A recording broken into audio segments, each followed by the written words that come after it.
We will now begin our Board of Selectmen's meeting for this evening, May 10th. We have several items here. First is public comment. Would anyone like to make a public comment, ask a question, anything at all? No? Mr. Marconi? Mr. Carr. Kurt Carr, 62 Prospect Ridge. Just thought I'd pass these around. It was really very disappointing that the meeting with our delegation to Hartford did not happen on the 29th. And even more disappointing that it wasn't rescheduled after being canceled or postponed.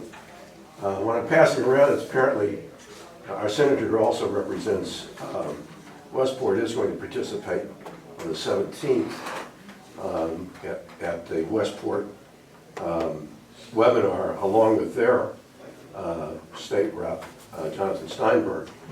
And I got a note from our senator who said that she apparently met with you and Mr. Connelly, and I guess we're going to CC Marr. She did, as well as the others.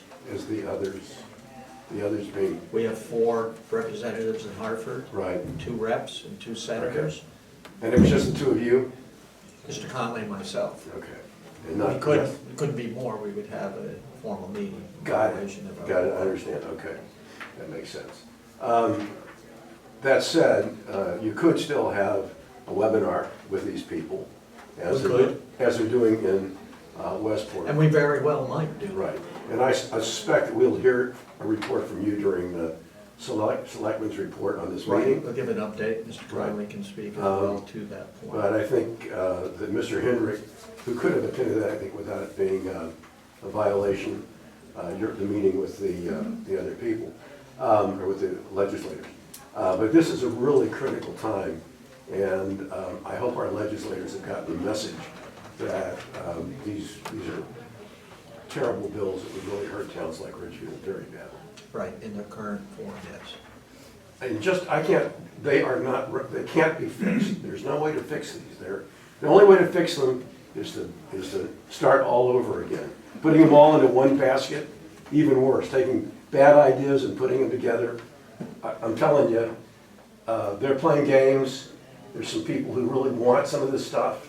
They're ideological. It's not practical. It would cost towns in Connecticut, according to Francis Pickering, this is the fair share bill, $20 billion over 10 years. It's a killer. And if you were, apparently they had a meeting with the people from New Jersey who had a similar bill. Awful, awful bill. Putting it together with other bills, it can't be fixed. So, anyway, thank you. Appreciate your comments, thank you very much. Is there anyone else that would like to make a comment? There being none, we'll move on. And then finally is the Selectmen's report, and as Mr. Carr had brought up early in our meeting, and we said we would talk about it now, is the meeting we had, I forget the date, last Friday? So that was the 5th, well, yeah, May 5th. Wednesday night, I got a text message from Senator Marr at a little after 10 o'clock, stating that they could meet. They had a discussion and would meet in my office at 8 a.m. or 11:30 p.m. a.m. 8 a.m. or 11:30 a.m. with just me. And I said, I have 10 o'clock available. The answer was no. It's either 8 o'clock or 11:30, so I switched my meetings around and made it, okay, we'll meet at 8 o'clock. And we did, and then I was thinking, well, I saw you somewhere. At the tree dedication, at the Historical Society. Right. And I said to Sean, I said, are you doing anything tomorrow morning? And he said, no. And I said, well, if you want to come, I would like to have an extra set of ears, because one person, people talking, you lose things in the transition, and I want to be sure that I had someone there. And Sean came, we had the meeting, all 4 showed up, and we discussed the issue about meeting with the people. And they felt, and Sean, you can jump in at any point, that based on the status of the bills as of Friday, and I'm assuming the same thing today, because I haven't heard anything different, that there were so many changes that were going to happen, to be able to talk about a specific bill and what it says wouldn't be fruitful at all. Am I correct? Yes, and I kind of disagree, I kind of pushed back and said, you know, I don't think we expect that you come in and say, here's the bill, I'm voting for, supporting it or not, but if you can come in and educate people about what it's trying to do, why it might be good for us, why it may not be good for us, maybe some of your discussions with leadership and how you're essentially representing, you know, Ridgefield. But I think, you know, they were very concerned about the way things may change, and that if they came in and they said something, well, here's the way the bill is now, that wouldn't hold true later on because things change quite a bit later. You said, and it's a totally different bill. But the Yeah. point, I thought, one of the points of the meeting was for them to hear how we felt. Absolutely, and that was another question, And We all P and Z. agree. We all Yes. agree. I mean, why Yeah. won't they meet with P and Z, meet with us and P and Z? They, in the message, they said, we will meet with you only after we have a meeting with you. We will meet with P and Z or with Rob. with Rob, but it's with Rob, yeah. Okay. It's very odd that elected officials would refuse to meet with their constituents. And to be fair, they weren't saying they were refusing, but they were not necessarily agreeing. I think a couple of times I pushed, I said, it would just be helpful from an education, from an open forum, to hear from you know, your constituents. And again, my perspective, only my perspective, was that they were very worried about being pigeonholed to, you know, one particular position that may change. I still felt like, you know, having an open forum and having discussion and getting your thoughts, hearing the town's thoughts was important. And at one point there was discussion, like, should we try to reschedule something, is that okay? Which I think we both were like, well, yes, that would be a good thing. Right, definitely schedule something for the future, but at that point, they wouldn't discuss any particular bills, any specific bills, 6633, 6871, and the list goes on, right? Oh, there's 4 major ones, right? So, yeah, so at the end, this was interesting, Mr. Denning said, look, what I'm hearing is that fair share will probably not go through, but there will be some parts of it that will be combined in with the The transit- the TOD. Transit-Oriented Development Bill. But he said, we don't even know that at this point, that's all. But you said that he would be willing to come in and speak to us and P and Z. He didn't, who, Keith? Yeah, that's what, I think you told me Saturday. No, I said he was willing to talk about it a little bit, but I never asked him if he would be willing to come in as an individual.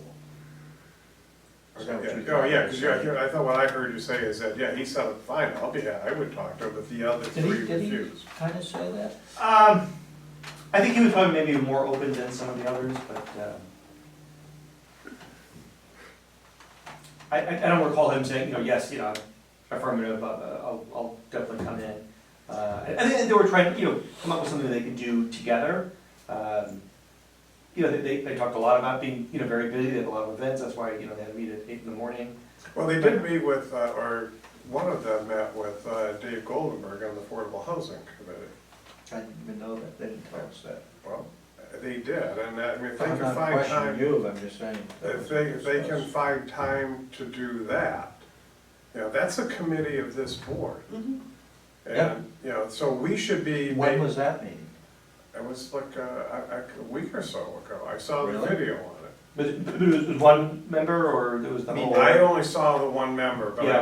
I didn't read the whole Was it at thing. the Affordable Housing Committee meeting? Yeah, Oh, okay, I didn't know that. Yeah, I mean, so it's a lot easier to get one person to do, you know, one thing. I do think it's important to have all 4 of them. we can do it one at a time, I don't care, I think Well, it's but I mean important that- publicly, I mean, not just for us, but like public, because I think Absolutely. they should hear what the Ridgefield residents are saying.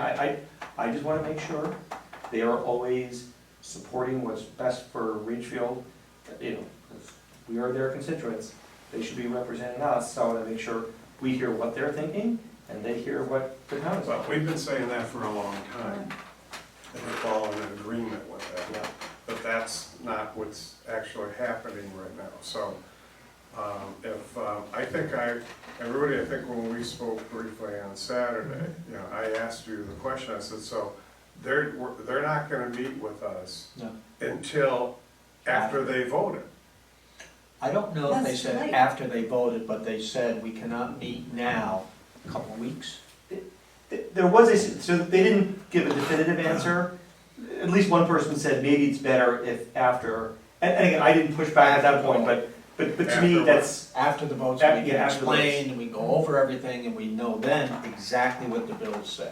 Yeah, but that's and I don't too like late. it, yeah, That's too late. I mean, That's too late. it is. Well, I would suggest the following, for now, is to draft a letter to each one individually asking for a meeting that is vitally important to us as the Board of Selectmen, representatives of the people of the town of Ridgefield as well, to express our collective feeling relative to the bills. They Yeah. need to know that before they. And they need to hear also from planning and zoning.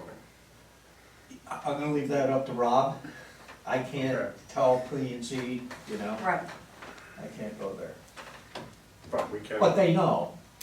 They're not ignoring planning and zoning, they said not yet. Me talk to them before the vote. Yeah, absolutely. I think they should hear from us, they should hear from planning and zoning, and they should hear from the public. They don't want a public meeting, so I got that loud and clear. that's the impression I was left with. Yeah. Well, they can't have a meeting with you and not have the public. Participation. The public, and I said, the public has to be present at our meeting. Okay. However, they don't want a Q&A with the public on the bills at this point because they can't answer the questions. They don't know what the bills are gonna say. I don't know is an answer. If you don't know, you should say, I don't know. Right. I think they're afraid. I think they're terribly afraid of the public, and that's a problem. Yeah, well, we'll follow up. Is that okay? If I- Yeah, Yeah, I mean, I think it's, I think it Or is even if I do vital, an email, they'll get those right away. Right. I think it's vitally important that Sean? Oh, We- 100%, we- that's, before they vote. Yeah, I agree. And I do too. Okay, this is interesting. We're all on the same page. Where did we come agenda? You got a right to assume. Let me do.